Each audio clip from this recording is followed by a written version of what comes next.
بسم الله والصلاة والسلام على رسول الله صلى الله عليه وسلم. قائمة المهندس هاني أبو ريدة المرشحة الوحيدة لانتخابات اتحاد الكرة، يعني يعتبر فائز في انتخابات اتحاد الكرة بالتزكية، وبقية الإجراءات شكليات، لكن هو بنسبة 500% فائز هو والقائمة بتاعته بالانتخابات. طيب، القائمة أعضائها مين أو تتكون من مين؟ تتكون من المهندس هاني أبو ريدة رئيس.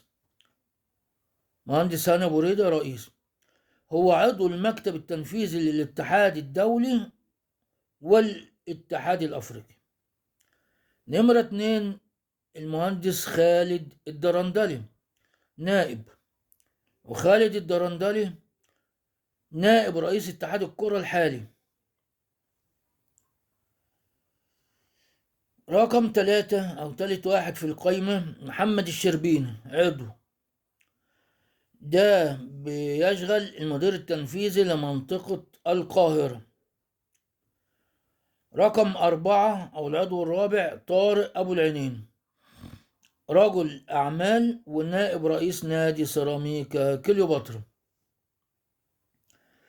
رقم 5 أحمد حسين، محمد أحمد حسين، عضو طبعا، يعني هو هنا أبو ريدة رئيس وخالد الدرندلي نائب والباقي كله أعضاء.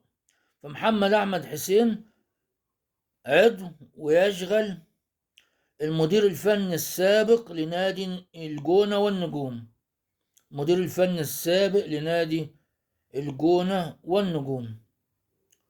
رقم 6 أحمد حلمي الشريف، عضو طبعا، نائب برلماني ورئيس نادي أخميم الرياضي. رقم 7 مصطفى أبو زهرة، طبعا عضو، وعضو مجلس إدارة النادي الأولمبي سابقا، عضو مجلس إدارة النادي الأولمبي سابقا. رقم 8 في القائمة إيناس مظهر، عضو طبعا، منسقة إعلامية في الفيفا وكاف، منسقة إعلامية في كاف وفي الفيفا. رقم 9 والأخير وليد عبد الجواد، عضو مجلس إدارة، ده لاعب سابق في فريق المقاولين العرب. دول التسع أفراد اللي في قايمة المهندس هاني أبو ريدة، وهو منهم، يعني التسعة 8 اللي معاه، هو والثمانية اللي معاه. طيب، نصلي على سيدنا محمد صلى الله عليه وسلم عشان نتكلم في حاجة تاني. ما هي القرارات المنتظر أن يتخذها المهندس هاني أبو ريدة بعد فوزه في الانتخابات؟ على فكرة الانتخابات هتحصل يوم 10 ديسمبر القادم، فهو بينكوي أو في ترتيبه أول حاجة يعملها أو من ضمن الحاجات اللي ناوي يعملها إلغاء منتخب 2015. منتخب مواليد 2015 ناوي يلغيه، دي من مصادر المقربة من المهندس هاني أبو ريد. المنتخب ده بيشرف عليه ويقوده في الوقت الحالي كابتن وائل رياض شيتوس، لاعب الأهلي السابق. من القرارات الأخرى المدير التنفيذي هيعمل إيه بقى؟ في المدير التنفيذي ناوي يعين إيهاب لهيطة في منصب المدير التنفيذي لاتحاد كرة القدم، وهو المنصب الذي كان يشغله مع أبو ريدة في اتحاد الكرة قبل عدة سنوات. إيهاب لهيطة كان مدير التنفيذي لاتحاد الكرة أيام ما كان هاني أبو ريدة في الاتحاد منذ عدة سنوات.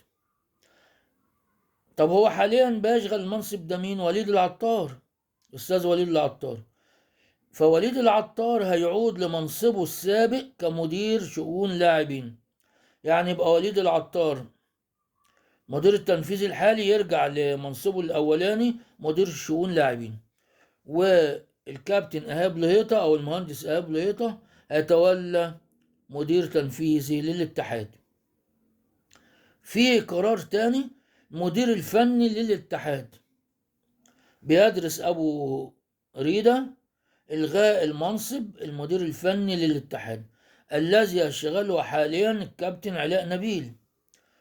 طيب البديل إيه؟ تعيين لجنة فنية تكون مسؤولة عن كل الأمور الفنية التي تخص الاتحاد والمنتخبات القومية بكافة مراحلها السنية، ويكون رئيس اللجنة دي أحد خبراء اللعبة ومعه عدد من الأعضاء. دي المشاريع أو الحاجات اللي المهندس هاني أبو ريدة بيفكر فيها بعد يوم 10 ديسمبر، بعد ما يفوز برئاسة الاتحاد بصفة رسمية. إلغاء منصب أو إلغاء منتخب 2015، المدير التنفيذي هيغيره، يبقى إيهاب لهيطة.